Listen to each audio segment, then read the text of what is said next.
क्या आप भी देश और दुनिया की खबरों से रह जाते हैं बेखबर?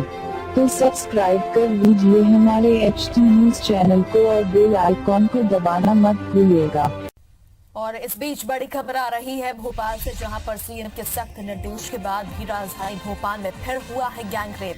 बैंक की कोचिंग कर रही छात्रा से गैंगरेप की खबर आ रही है। 2 युवकों ने MP नगर में गैंगरेप किया है।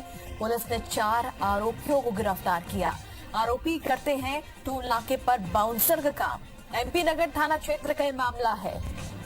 एक और नया मामला सामने आया है मध्य प्रदेश के भोपाल में, जहां पर पहले से ही निर्देश दिए गए हैं, सख्त निर्देश, लेकिन उसके बावजूद गैंगरेप हुआ है। बैंक की कोचिंग कर रही छात्रा के साथ गैंगरेप हुआ है। 2 युवकों ने MP नगर में इस पूरी वारदात को अंजाम दिया। पुलिस ने फिलहाल 4 आरोपियों को गिरफ्तार किया है।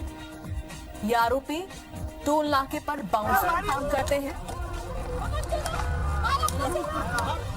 तो किस तरह से सरे राह या खुलेआम उन्हें आरोपियों की पिटाई की जा रही है, ये आप देख सकते हैं। गुस्सा साफ तौर पर नजर आ रहा है। पुलिस कर्मी यहाँ पर खुद सड़क पर सबके सामने चप्पलों से, जूतों से आरोपियों की पिटाई कर रहे हैं। जुलूस यहाँ पर आरोपियों का निकाला जा रहा है।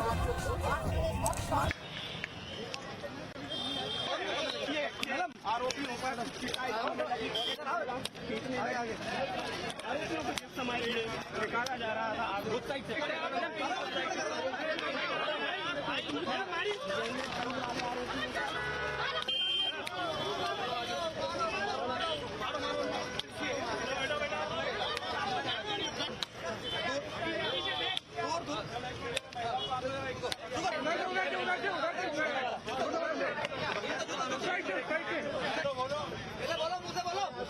करेंगे और कोई भी नहीं करेगा काम।